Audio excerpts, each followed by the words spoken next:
Hello, everyone, and welcome back. Let's take a look at Mullen Automotive, ticker symbol MULN, and Bollinger Motors. In this video, we're going to be talking about some of the major catalysts that are coming up, those specific dates, how you can do additional due diligence on this company, especially the revenue projections. We're going to take a look at that, the SEC filings, and we're going to go through the charts. So stick around. I think you're going to like what I have. If you're new to the channel, be sure to subscribe. Hit that thumbs up button.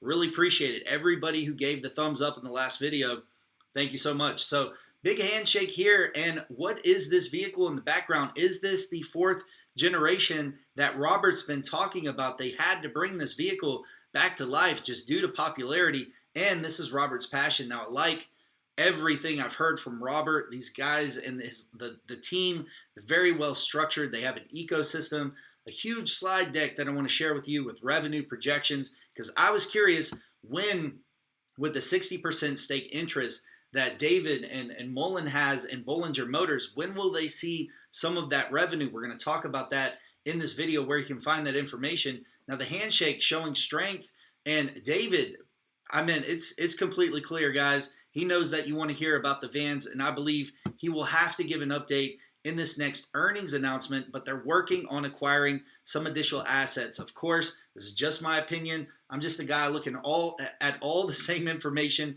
that you guys are looking at. So the range for the van, that seems to be the real sticking point, and why they were not prepared with a better range. All it is it's a motor and a battery, David. It's a motor and a battery. You got to get it in a van. You got to think it's sexy. It might not be as sexy as the Mullen 5, but you better believe it is, because revenue is sexy, and that's what investors want to see. So let's take a look at the Bollinger 1 and 2 on the webpage. Getting a lot of interest. This has had interest for a long time. You cannot speculate at this point whether or not the military wants to adopt this as an electric vehicle, but they have had future events where they've been featured, and we've seen that on the website. So still interesting, and could be a potential major catalyst if they're chosen to do a small order stateside. Now, once you start putting armor on these vehicles and you put them in a combat environment, I mean, we want our troops safe over there. So obviously there's a lot to think about as far as range and safety with the vehicles. Now, as far as for the remainder of 2022, when I'm looking at this, I'm curious if the team is sticking with what they said with the 20 cities. So they said 20 cities, and I'm starting to try and keep track on everything the team is saying and then what's happening, and if they can stick to what they're saying, or if they come out before the information does and explain exactly why something's changed. And I'm not just talking about the tour, and because you just leave investors speculating all the time, and you want to have as little speculation as possible. So if you say something, if you say you're going to go to 20 cities, then maybe November 1st you're going to announce, more cities, more additional exact locations, times. Maybe this is not it. Maybe they plan on going to more locations, or are they going to consolidate this marketing effort to these major cities that we see in this press release? There's an article that came out that talked about 7 stocks that are most likely to die, penny stocks. They're going to die. And, these short reports are going to come out. I think they're entertaining, and you have to be mature. You don't have to be mature. You could just ignore everything that the bears say. But I like to look at both sides of the coin before I make any of my judgments. I want to try and stay neutral and impartial, because if somebody brings something up and they have a valid point, you should take it into consideration. People are using real money when they're making trades. Now, let's see. It says in here, they've got all the details, right? They've got the last electric mile solutions. That's important. They've also got Bollinger Motor. So it seems like before they put this together, they're still, at the end of the day, making the assumption that Mullen doesn't have a chance. And, with Bollinger Motors, I would think differently. Now, they're going to have to do a lot more than just the Mullen 5, and the timeline is so far out. They're getting criticized for not having a vehicle right now. Now, they need to have a van. There's no question about that. But do we still have time to enter into the EV market, or is it already way too saturated given the market conditions? Do they not even have a fighting chance? And I would say they still have an opportunity, because we only have about 5 or 6 EV penetration, and we have to get sustainable. We have to get renewable. And we've got companies like Ford that haven't even completely transitioned over to electric.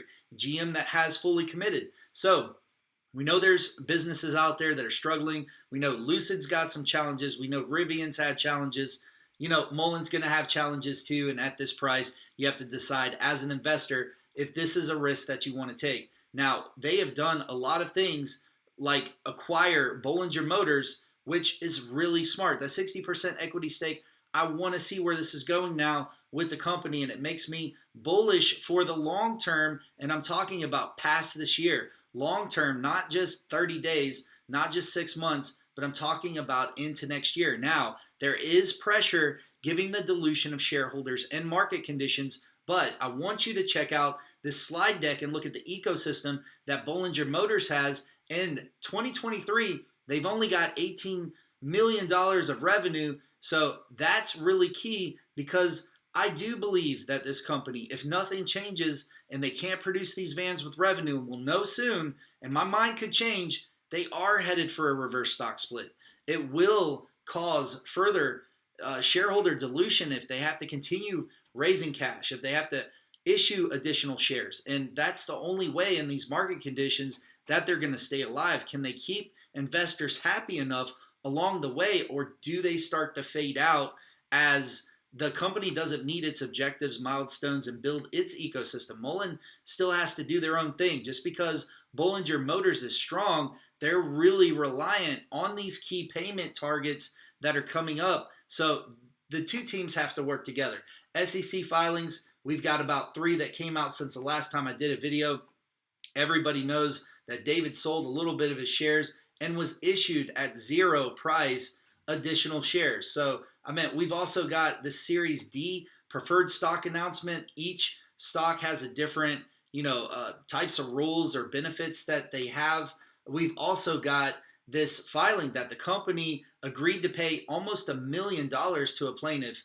So be sure to check out the SEC filings if you haven't done that already. Now we've got another key date, October 7th, for the last electric last mile solutions auction to be held. So be sure to pencil in on your calendars that date. This could be perceived as a positive news catalyst for the stock. Maybe all the pricing pressure that's come down on this just due to spending additional money, maybe that asset is considered a positive news catalyst. Now there is pressure on Mullen, and there's pressure across the market right now on all equities. It is not going to be a good year for equities, especially with the hawkish tone of the Fed.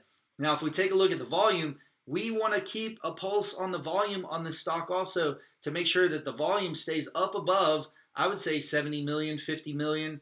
So we're only half day right now.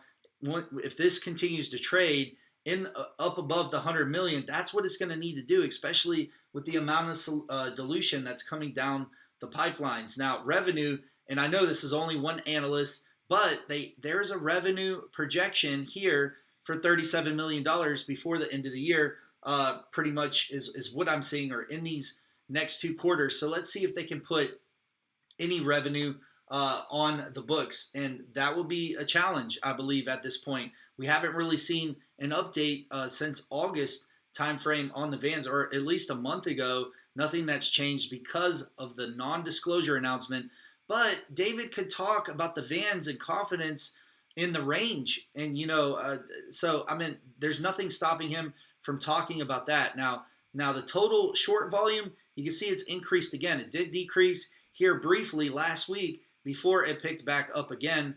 I don't believe there's short squeeze potential here, but it is proof that the shorts are back in, obviously, and they're in all across the board because of market conditions. All right, let's take a look at the Russell Index, because this is where Mullen is a part of this, and if we see a relief bounce at some point, I believe this will find support.